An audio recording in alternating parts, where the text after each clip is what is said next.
Welcome to the Scarguitar Show. I'm your host, Per Nilsson.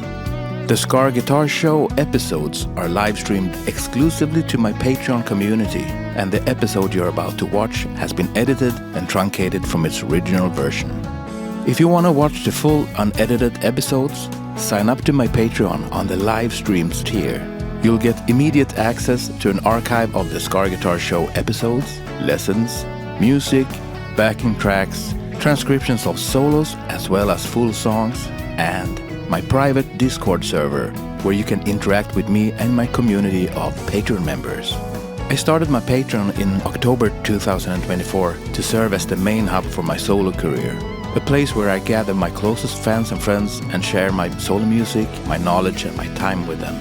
As an independent artist, having this direct connection with and the support of my top fans has been nothing short of incredible. Please take a moment to check out my Patreon and consider signing up. Even as just a free member, it really helps. Alright, let's roll the episode. Enjoy, and I'll see you on the next one.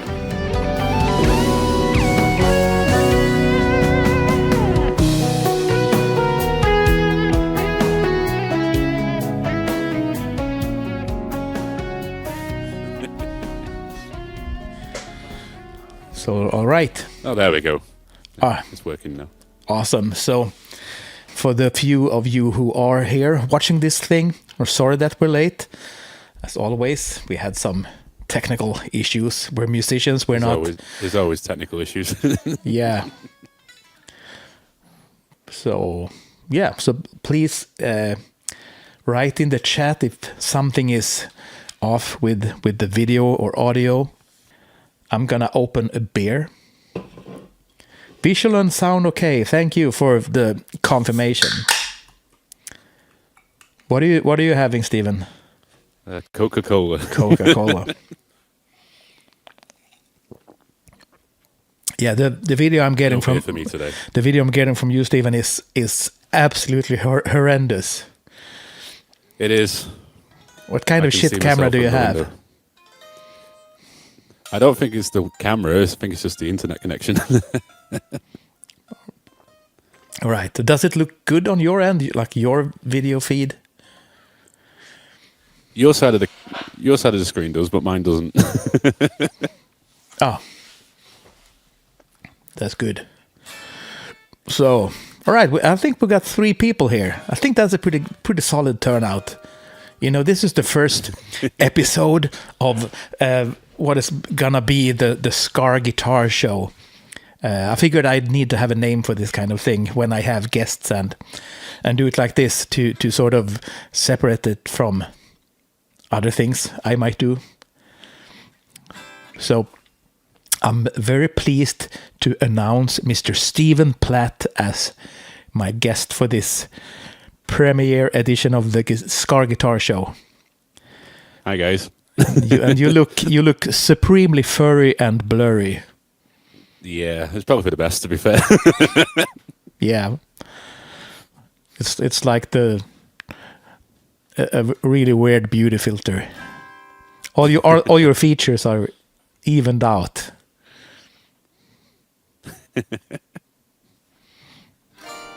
So yeah, so how have you been? I'm good. Like when I've just been. We met last time. We met was that in like Japan? Yeah, the last time that we saw each other was in Japan. Yeah. So, about 7 or 8 months ago, maybe. Yeah, something like that. Yeah, we had a pretty the thing good. Is, it doesn't feel like it was that long ago. It feels like it was only like 2 weeks ago to me. Yeah, I kind of agree. Though the summer this was year's just gone really, long. really quick already. Yeah.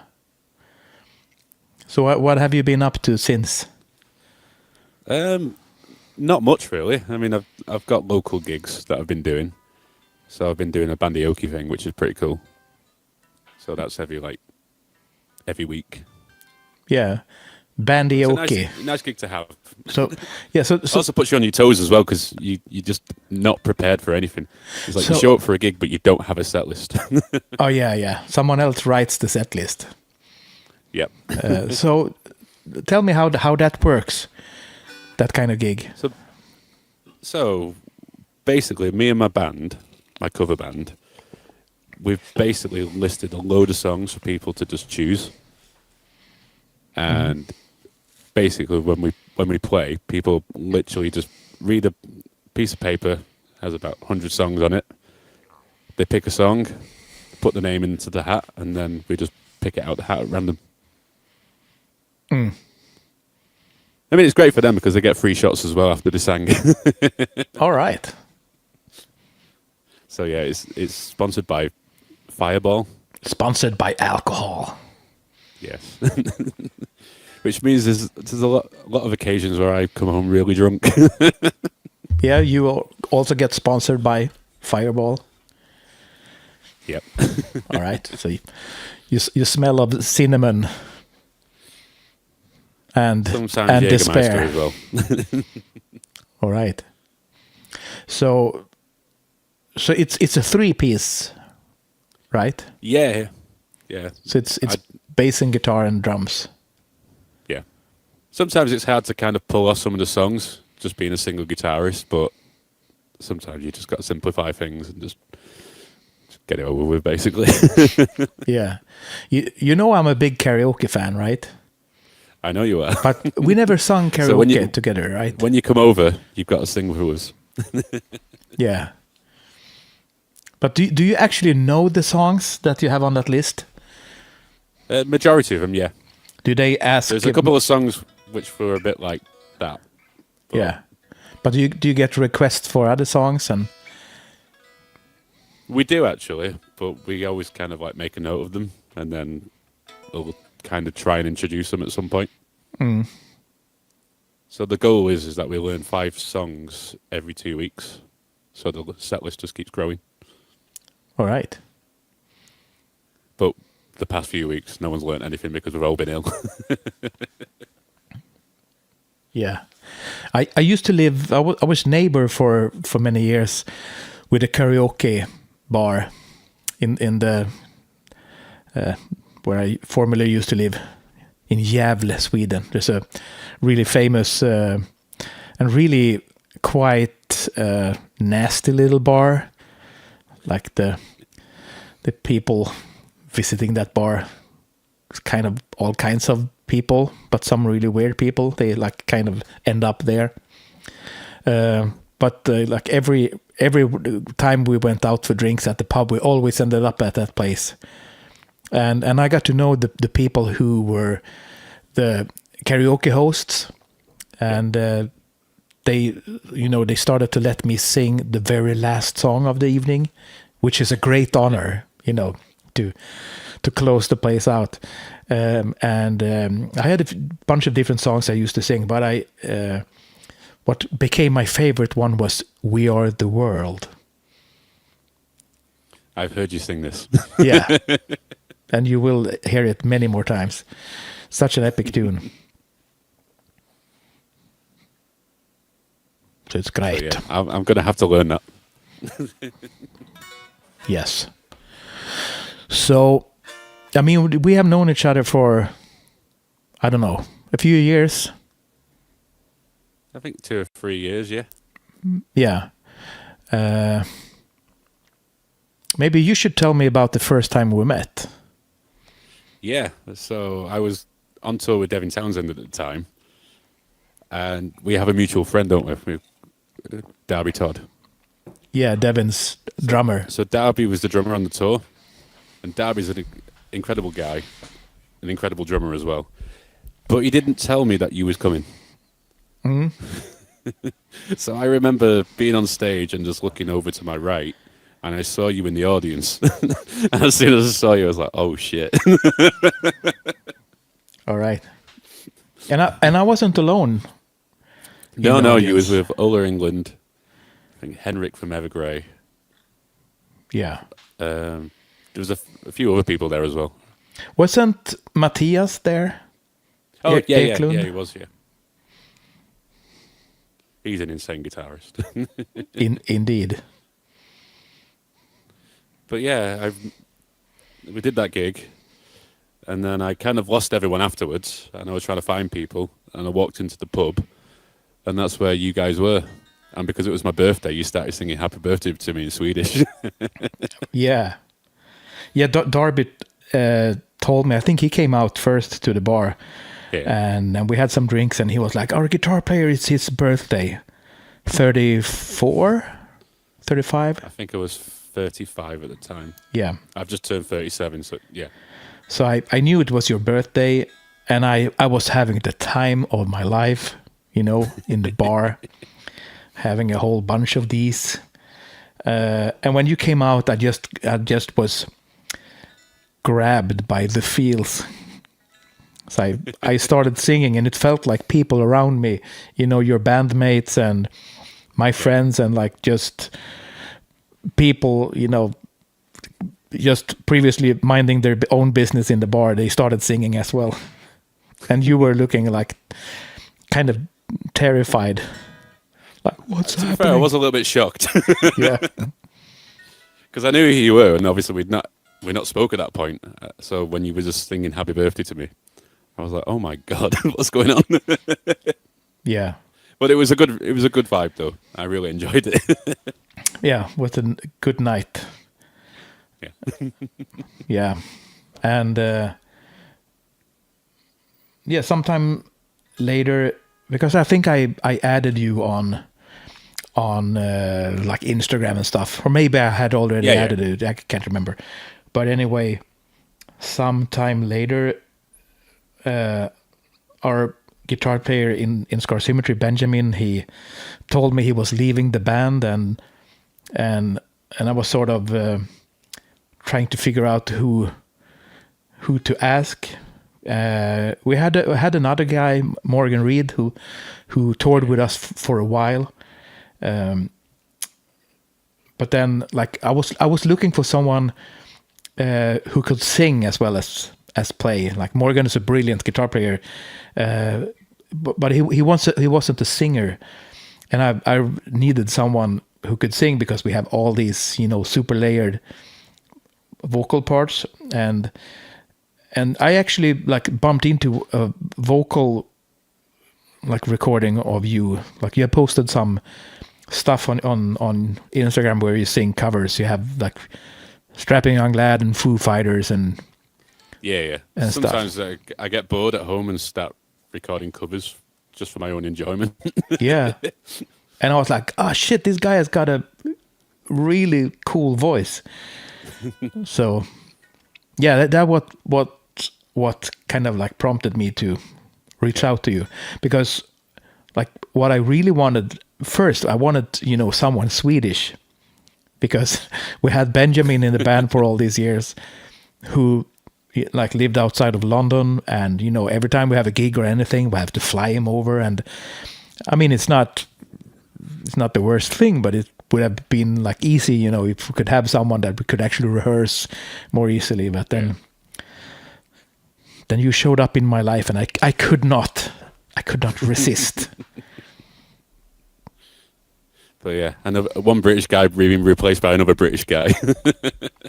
Yeah, and it was kind of funny, because when Benjamin left, it was like right before we released the new album.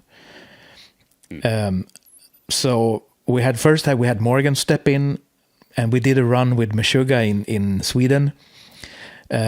So he stepped in, and I think we kind of wanted to keep the Benjamin's, because he stepped out, he stopped touring with us, and we had Morgan fill in, and we didn't really want to talk too much about it, since we were putting out an album. We didn't want to have members like things as the focus, and Benjamin, he was like leaving to do his solo music, so we didn't announce until way later that he sort of like dropped out.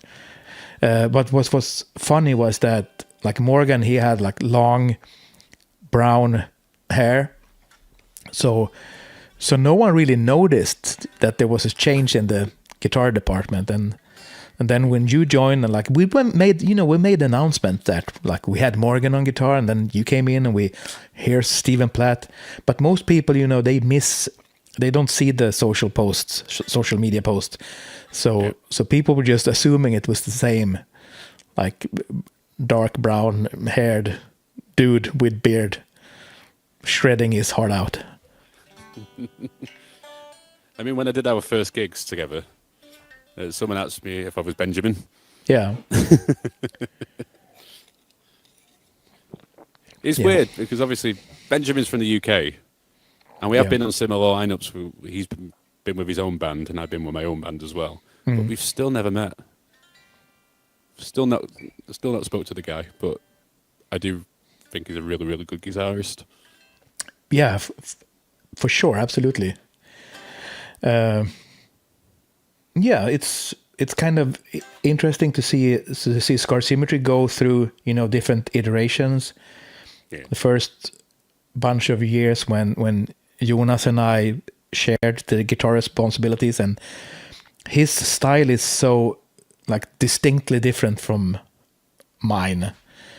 And that was cool. And then he left, and we did phase 1. I did that with just myself on guitar, which was kind of nice at that point. I didn't need to fight anyone else, my ideas didn't have to pass through anyone else's filter, which is, it's really good and nice, but it also, sometimes it's good to have that, person that you trust that you can work with. But anyway, then Benjamin came along. He actually joined the band because he was filling in for me on a tour. I couldn't make a tour, so he learned the songs in like 2 weeks and basically played my parts. And after that, we asked him to do another tour, and then he joined the band.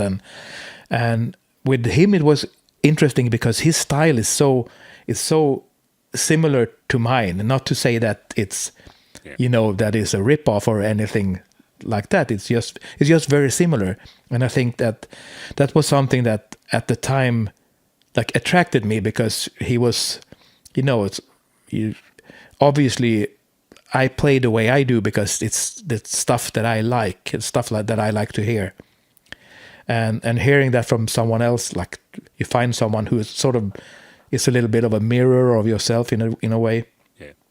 I at the time I enjoyed that a lot, and then we put out phase 2, which was actually written to be only me playing all the guitar parts. But when he joined, I sort of made space for him. I gave him some of my parts, and then I just rewrote some parts to have a guitar lead instead of being something else. And he recorded some amazing leads for the album. But then the album comes out, and no one really knew that there was another guitar player. So, which is kind of a shame in a bit. And I sort of felt a little bit sorry for him that, his work didn't get noticed, because people just assumed it was me. So, and like I can't, write to everyone who wrote the review and be like, let me inform you. Just is what it is. But now when we have you in the band, and after doing a bunch of shows, you agreed to join in an official capacity. So now it's now I'm back to like really enjoying having a bit more of that like differing, contrasting styles. Yeah. Can you tell me something about where you got your style from? Because you didn't get it from me. Yeah, I didn't get it from you. I mean, I've been listening to Scar Symmetry since like 2006. So I remember when Pitch Black Progress came out, and I just remember hearing your solo in The Illusionist and being like mind blown, because obviously I'd never heard anything like that. But your playing is so alien to mine, because I think my influences are more like guitarists like Zakk Wylde. Mm-hmm. So it's a lot more pick orientated, like John Petrucci as well. Yeah. Rather than just like legato and sliding, I do a lot of bends and vibrato. Yeah, your But vibrato it's is wild. It really It's is. absolutely crazy. Yeah, like sometimes when we played the Iconoclast live, when we do that intro, and you're like, and I'm on my side of the stage like, Jesus Christ, calm your tits, Stephen. But I Yeah, like that. It's cool to have a contrast, though. Yeah. Okay, getting a comment from Marnu. For me, I could always distinguish between Per's and Jonas's parts, but on the Singularity part 2, I honestly couldn't tell which parts were Benjamin's, which isn't a bad thing. I mean, yeah, I agree about that. Like, I mean, who cares if our styles are similar, you know, if everything sounds, you know, good and pleasing. Yeah. And it's like, with him, it was like, I got the sound I wanted, but I didn't have to do all the work myself, sort of.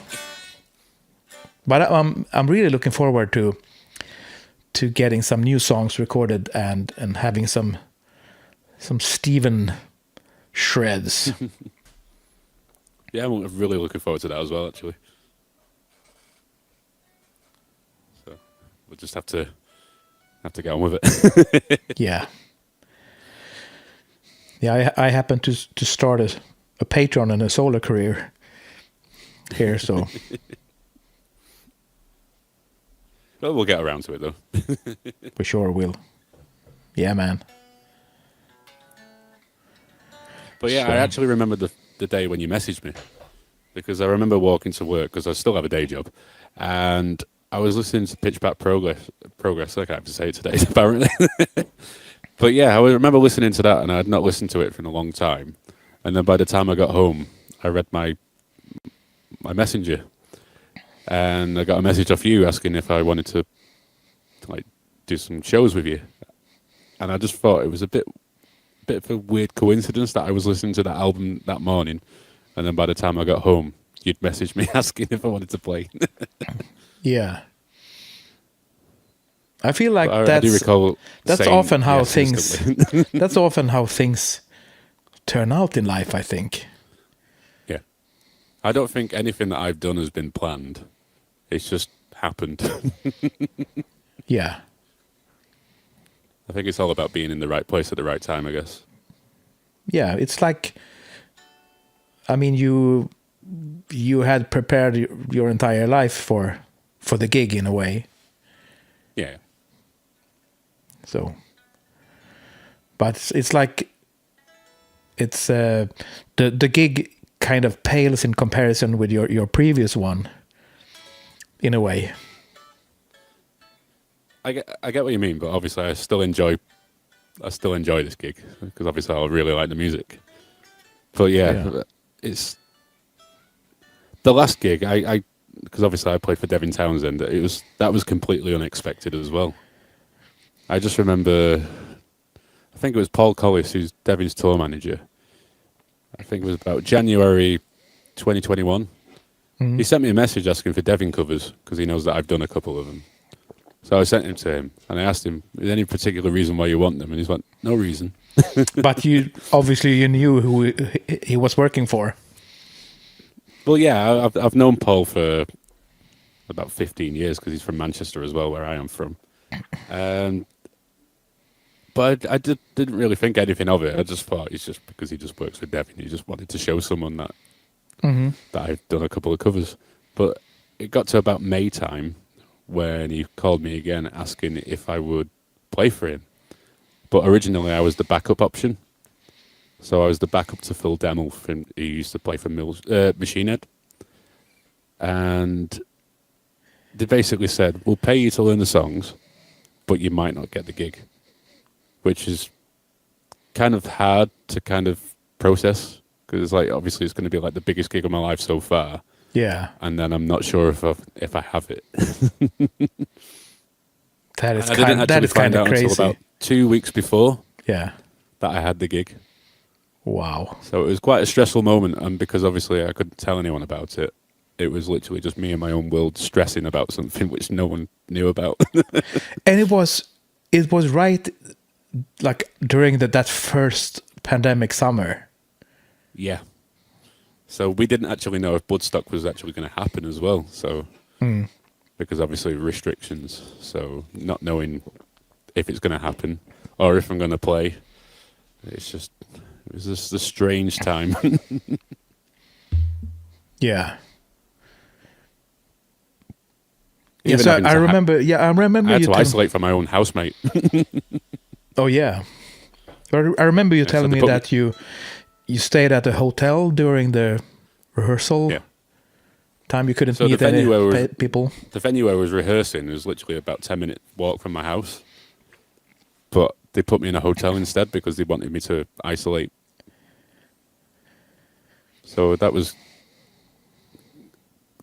quite interesting. Because everybody has to wear face masks as well still. Yeah. But yeah, we did the Woodstock thing, and then we ended up going on tour, which is where I met you, supporting Dream Theater. Oh yeah. So we played around Europe. But that was there was still a lot of restrictions with that as well. So everyone still had to wear masks. Yeah. It was a cool time though, but I don't think if it wasn't if there wasn't so many restrictions, I think the tour would have been a lot better. Not that there was anything wrong with the tour, it's just that we just couldn't really socialise with Dream Theater much. Yeah. Because obviously everyone had to keep the distance. And Yeah, you don't want to end up having to cancel shows. That's just that's miserable in so many aspects. Like economically. yeah. Yeah. So, I mean, I know this story, but I love it. That very first warm-up show you did. I think that's a cool story. Oh, yeah. So I had a couple of friends from college who wanted to go to the gig because it got announced that we was playing in Manchester the night before we played Woodstock. And obviously no one knew that you had the gig. Oh yeah, because I wasn't allowed to announce it. So I had a couple of friends sending me messages during the day asking if I was going. And I was like, yeah, I'm definitely going because they know that I'm a big Devin Townsend fan anyway. So. Yeah. why wouldn't I'll I be go? there. Yeah, so I told them I'd be there. And then obviously closer to stage time, people are asking me, where are you? I was like, I'm nearly there. But they managed to get front row. So these guys, obviously, I went to college with, and every time we went on for dinner, we'd put Strapping Young Lad on in the car.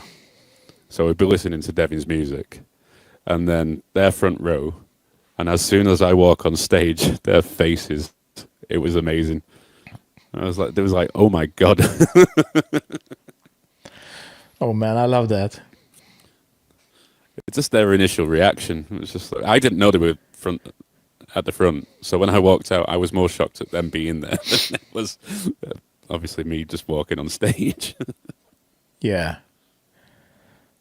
Yeah, I mean, I can. But yeah, I was allowed to announce it that night, obviously because I played the warm-up show.